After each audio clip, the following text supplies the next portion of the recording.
ቲታኖማኪያ የሰማይ ጦርነትና የአዲስ ሥርዓት መመስረት። የታሪክ ምህዋር በአሮጌውና በአዲሱ በነባሩ ሥርዓትና በተተኪው ኃይል መካከል በሚደረግ ትግል የተሞላ ነው። በግሪክ አፈ ታሪክ ውስጥ ይህንን ዘላለማዊ የሆነ ግጭት ቲታኖማኪያ የቲታኖችና በኦሎምፒያኖች መካከል የተደረገውን የ10 ዓመት ጦርነት ያህል በግርማና በድምቀት የሚወክለው ክስተት የለም።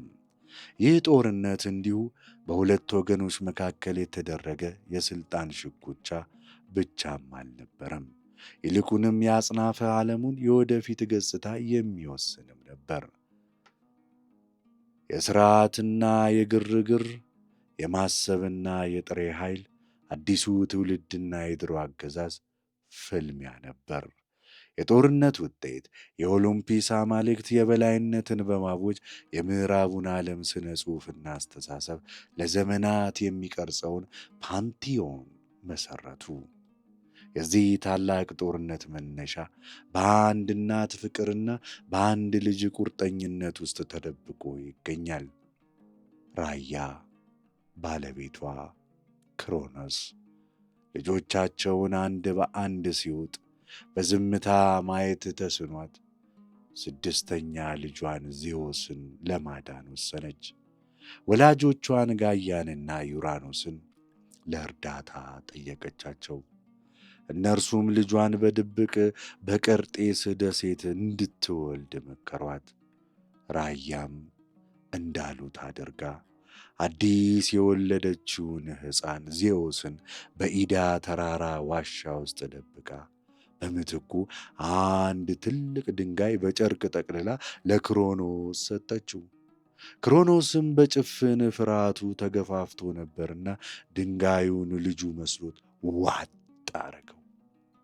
ይህ ድርጊት የክሮኖስን አገዛዝ ፍጻሜ ያበሰረ የመጀመሪያው የተንኮል እርምጃ ነበር። ዜዎስ ከንጉሣዊው ቤተ መንግሥት ርቆ በኒምፎች ተንከባክቦ በአማልቲያ ፍየል ወተት ጠጥቶ በኮሬቶች ጦርና ጋሻ ጫጫታ ከለላ ተደርጎለት አደገ። ይህ በስደትና በድብቅ ማደጉ ዜዎስን ከቤተ መንግሥቱ ቅንጦትና እብሪት ይልቅ በጥንካሬ በተንኮልና በስትራቴጂ እንዲታነጽ አስችሎታል። እርሱ የአባቱን ሥልጣን የሚገዳደረው በግዙፍ ኃይል ብቻም ሳይሆን በጥበብና በማስተዋልም ጭምር ነው። ሲያድግም ዜዎስ የአባቱን ዙፋን ለመንጠቅ ተዘጋጀ። የመጀመሪያው ተግባሩ በክሮኖስ ሆድ ውስጥ የታሰሩትን ወንድሞቹንና እህቶቹን ነፃ ማውጣት ነበር። በውቅያኖስ ልጅ በሜቴስ እርዳታ ክሮኖስ ልጆቹን እንዲተፋ የሚያደርግ መድኃኒትን እንዲጠጣ አደረገው። ክሮኖስም መጀመሪያ ድንጋዩን፣ ከዚያም ፖሳይዶንን፣ ሄዲሶንን፣ ሄራን፣ ዲሜተርን፣ ሄስቲያን በተዋጡበት በተገላቢጦሽ ቅደም ተከተል ተፋቸው። እነዚህ አማልክት አዋቂዎችና ኃያላን ሆነው በመውጣት ወዲያውኑ ከወንድማቸው ዜዎስ ጎን በመሰለፍ በአባታቸውና በሌሎቹ ቲታኖች ላይ ጦርነትን አወጁ። ይህ የቲታኖማኪያ መጀመሪያ ነበረ። ጦርነቱ የሰማይና የምድርን መሠረት ያናወጠ ለ10 ዓመታት የዘለቀ ታላቅ የሆነ ፍልሚያም ነበር።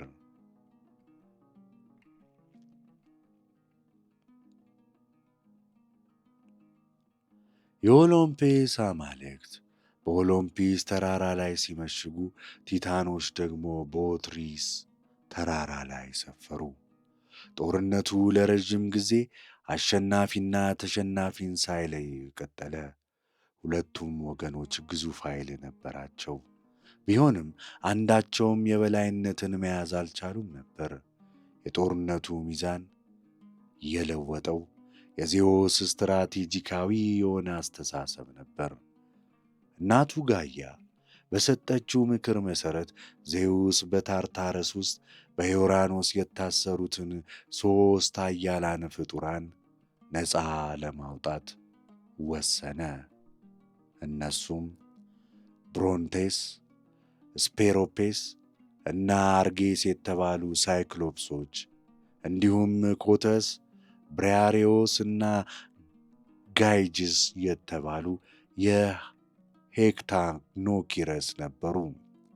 ሳይክሎፕሶቹ በምስጋና ስሜት ለዜዎስ መብረቅና ነጎድጓድን፣ ለፖሳይዶን ሦስት ራስ ያለው ጦርን፣ ለሄዴስ ደግሞ ከሰው ዓይን የሚሰውር የራስ ቁርን ሰርተው ሰጧቸው።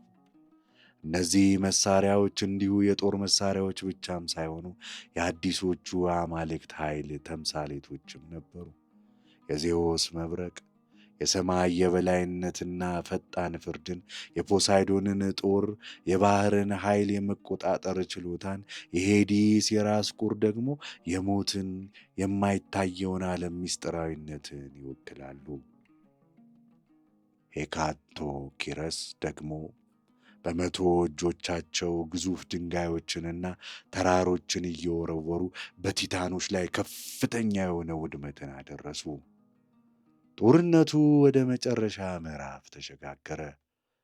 ዜዎስ በመብረቁ ኃይል የቲታኖችን ጦር እየመታ፣ ፖሳይዶን በጦር ምድር እያንቀጠቀጠ፣ ሄዲስም በማይታይ ሁኔታ የጠላትን እንቅስቃሴ እያወከ የኦሎምፒስ ጦር ወደፊት ገባ። የሄካቶንኪረስን የድንጋይ ውርጅብኝ የቲታኖችን የውጊያ ስልት አበለሻሸው። በመጨረሻም ከ10 ዓመታት ከባድ ፍልሚያ በኋላ የኦሎምፒስ አማልክት ድልን ተቀዳጁ።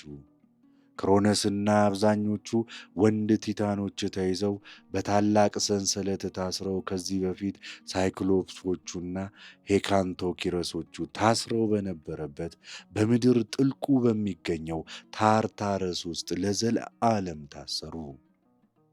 ሄካንቶኪረስም የእስር ቤቱ ዘበኞች ሆነው ተሾሙ።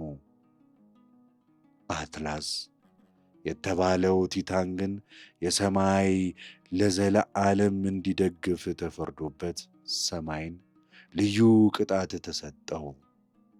አትላስ የቲታኖማኪያን ፍጻሜ በግሪክ አፈ ታሪክ ውስጥ የስልጣን ሽግግር ብቻም ሳይሆን የዓለምን አተያይ ለውጥን ያመለክታል።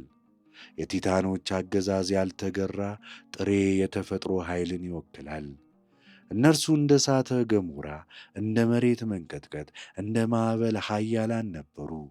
ነገር ግን ሥርዓትና ሕግ አልነበራቸውም። የኦሎምፒስ አማልክት ድል ደግሞ የማሰብን፣ የስትራቴጂን፣ የሥርዓቶችንና የተደራጀ ኃይልን የበላይነት ያወጀ ነበር። ዜዎስ በኃይሉ ብቻም ሳይሆን አጋሮችን በማሰባሰብ ጥበብን በመጠቀምና የወደፊቱን በማቀር ነው ያሸነፈው። ከድሉ በኋላ ሦስቱ ወንድማማቾች ዜዎስ፣ ፖሳይዶን እና ሄዲስ ዓለምን በመካከላቸው ለመከፋፈል ወሰኑ። ዕጣንም ተጣጣሉ። ዜዎስ የሰማይና የምድር ንጉሥ፣ ፖሳይዶን የባሕሮች ገዢ፣ ሐዲስ ደግሞ የሲኦል ንጉሥ ሆነው ተሾሙ። ይህ የሥልጣን ክፍፍል በአጽናፈ ዓለም ውስጥ አዲስና የተረጋጋ ሥርዓት መመስረቱን ያመለክታል። ምድር የሁሉም የጋራ ግዛት ሆና ቀረች። ቲታኖማኪያ የግሪክን ዓለም የቀረጸው ወሳኝ የሆነ ክስተት ነው። እርሱ ከጥንታዊው ከሥርዓት አልበኛው ዓለም ወደ አዲሱ በሕግና በሥርዓት ወደሚመራው የኦሎምፒስ ዘመን የተደረገውን ሽግግር ያሳያል።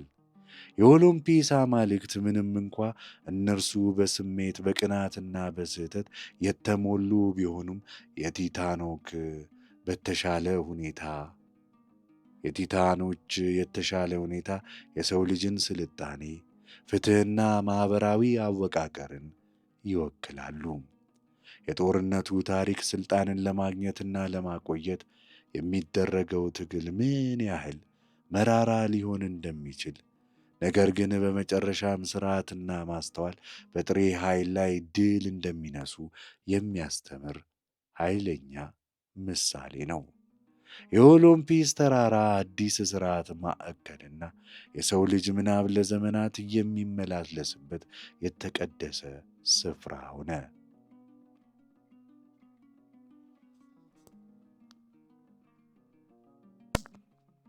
የቲታኖ ማኪያ ታላቅ ጦርነት አዋራው ጋብ ሲልና የአጽናፈ ዓለሙ ሥርዓት በአዲስ መልክ ሲደራጅ የኦሎምፒስ ተራራ ጫፍ የአዲስ ስርወ መንግሥት ማዕከል ሆነ። በዚህ በደመና በተሸፈነ ለሟቾች ዓይን በተሰወረ ስፍራ አዲሶቹ ገዢዎች የኦሎምፒስ አማልክት መኖሪያቸውን አደረጉ። እነዚህ አማልክት የቀደሟቸውን ቲታኖች በተለየ እንዲሁ ጥሬ የተፈጥሮ ኃይላት መገለጫዎች ብቻም አልነበሩም። እነርሱ ይበልጥ የተወሳሰቡ የሰው ልጅን በጎና ክፉ ገጽታዎች፣ ስሜቶች፣ ምኞቶችና ተቃርኖች በውስጣቸው ያካተቱ የሰለጠነውን ዓለም የሚወክሉም ነበሩ። የኦሎምፒስ ፓንቲዮን በሰማይ ላይ የተዘረጋ መስተዋት ሆኖ የሰው ልጅን ነፍስ፣ ማኅበረሰቡንና ውስጣዊ ግጭቶቹን ያንጸባርቃል። የዚህ ፓንቲዮን የበላይ የነጎድጓድና የመብረቅ አምላክ የአምላክነትና የሰዎች ንጉሥ ዜዎስ ነው። ዜዎስ የሥልጣኑን ጫፍ የያዘው በኃይሉ ብቻ ሳይሆን በጥበቡና በስትራቴጂውም ጭምር ነው። እርሱ የፍትሕ፣ የእንግዳ ተቀባይነትና የሥርዓት ጠባቂም ነው። የእርሱ መብረቅ የንጉሣዊ ሥልጣኑን መለኮታዊ ፍርዱ ተምሳሌ ሲሆን፣ ይሁንና የዜዎስ ባሕሪ በታላቅ ተቃርኖች በብዙ የተሞላ ነው። እርሱ የጋብቻ ተቋም ጠባቂ የሆነችውን ሄራን አግብቶ ሳለ በምድርም በሰማይም ካደረጋቸው ስፍር ቁጥር የሌላቸው የፍቅር ግንኙነቶችና ስፍር ቁጥር ከሌላቸው ክህዶቶቹ የሚስተካከለው የለም።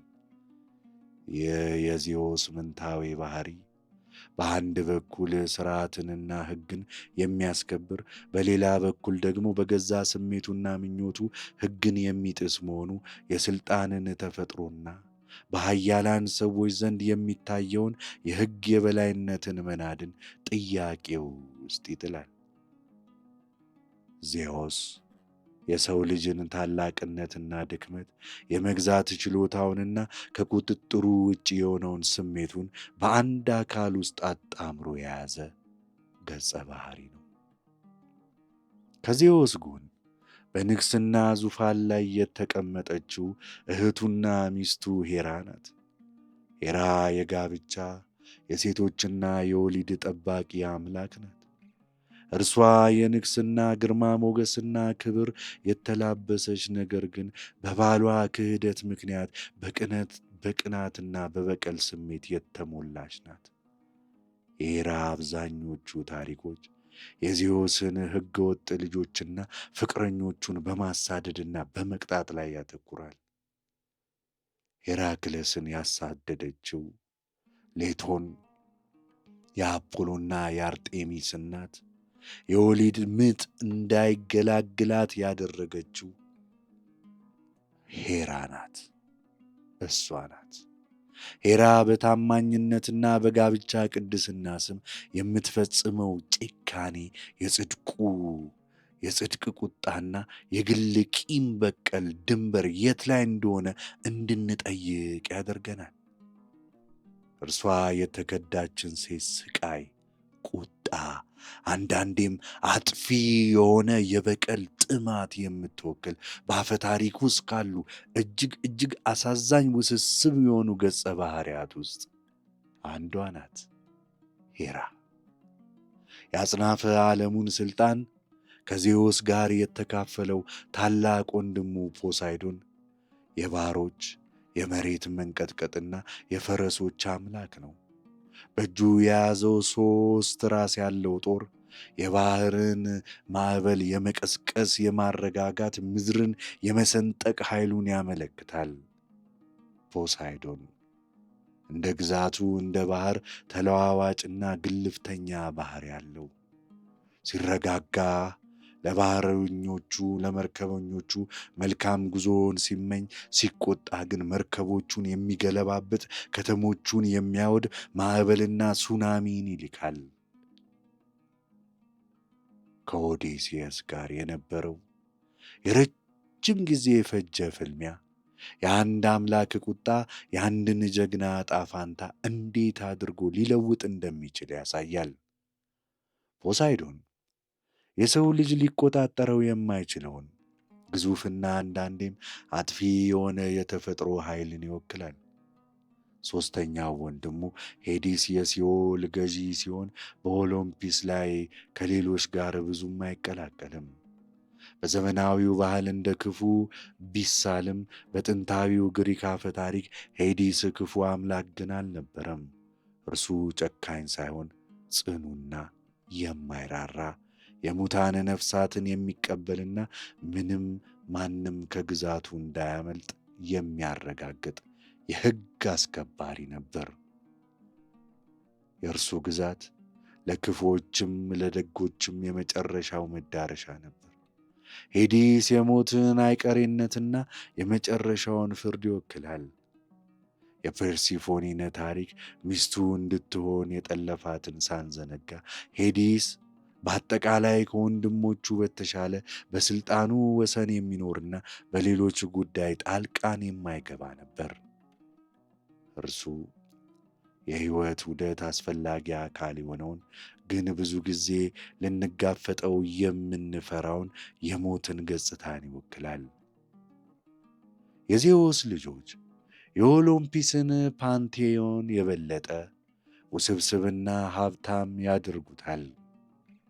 አቴና የዜዎስ ራስ ሙሉ ትጥቋን ለብሳ የተወለደችው የጥበብ የስትራቴጂና የሰለጠነ ጦርነት አምላክ ናት። እርሷ የአቴንስ ከተማ ጠባቂ ስትሆን የማሰብን የዕደ ጥበብንና የስልጣኔን ኃይል አቴና ትወክላለች። ጦርነቷ እንደ አሬስ ደም መፋሰስ ሳይሆን ከተማን ለመከላከል ወይም ደግሞ ፍትሕን ለማስፈን የሚደረግ ስትራቴጂካዊ ፍልሚያ ነው። ጉጉቷ አጠቃላይ የጥበብ የወይራ ዛፏ የሰላምና የብልጽግና ተምሳሌቶች ናቸው። የአቴና ፍጹም ተቃራኒ የሆነው ወንድሟ አሬስ የጦርነት የጭካኔና የደም መፋሰስ አምላክ ነው። አሬስ እርሱ የጦርነትን ትርምስ ያልተገራ ቁጣንና አውዳሚ ገጽታን ይወክላል። በአማልክትም በሰዎችም ዘንድ ብዙ ተወዳጅነት አልነበረውም። አሬስ በስሜትና በደሙ ነፍስ በሚመራ ሲሆን የአቴና የማሰብና የስትራቴጂ ኃይል ብዙ ጊዜ ያሸንፈዋል። የአቴናና የአሬስ ተቃርኖ በግሪክ አስተሳሰብ ውስጥ የነበረውን የጦርነት 2 ገጽታዎች ያሳያል።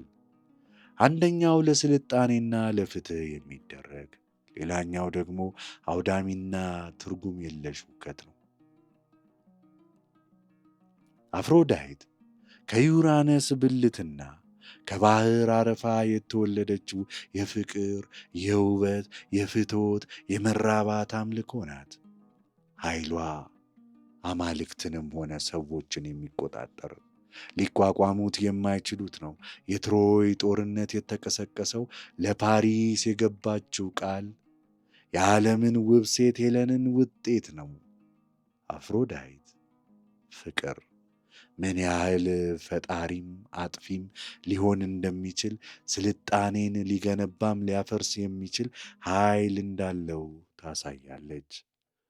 እርሷ የሰው ልጅ መሠረታዊ ስሜትና ምኞት መገለጫም ናት። እነዚህ ዋና ዋና አማልክት የኦሎምፒስን ቤተሰብ መሠረት ሲሆኑ ከእነርሱ ጋር አብረው የሚኖሩ ሌሎች አማልክትም ነበሩ። እንደ አፖሎ የሙዚቃ የትንቢትና የብርሃን አምላክ፣ አርጤሚስ የአደን የጨረቃ አምላክ፣ ሄርሜስ የአማልክት መልእክተኛና የንግድ አምላክ፣ ዳዮኒሲስ የወይንና የፈንጠዝያ አምላክ እናም ሌሎችም እያንዳንዳቸው የሕይወትን አንድ ገጽታ፣ የሰውን ልጅ አንድ ስሜት ወይም ችሎታን ይወክላሉ።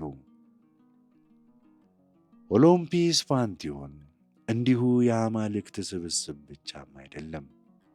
እርሱ የግሪክ ማኅበረሰብ እሴቶችን፣ ፍርሃቶችንና ተስፋዎችን የሚያንጸባርቅ ውስብስብ የሆነ ድራማ ነው።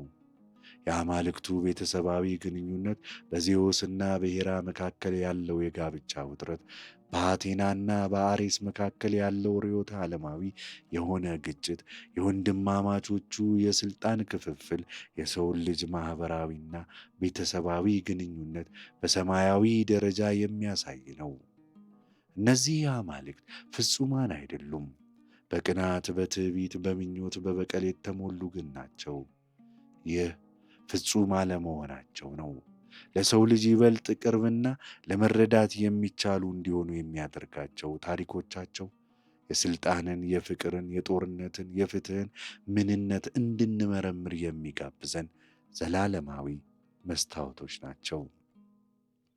የኦሎምፒስ ተራራ የሰው ልጅ የራሱን ማንነት ለመረዳት ወደ ሰማይ ያደረገው የዘመናዊ ጉዞ ተምሳሌት ሆኖም ይኖራል። ቻናላችንን ሰብስክራይብ፣ ላይክ፣ ኮሜንት፣ ሼር ያድርጉ። እናመሰግናለን። እንቀጥላለን። ከቻሉ አባል በመሆን ይቀላቀሉን።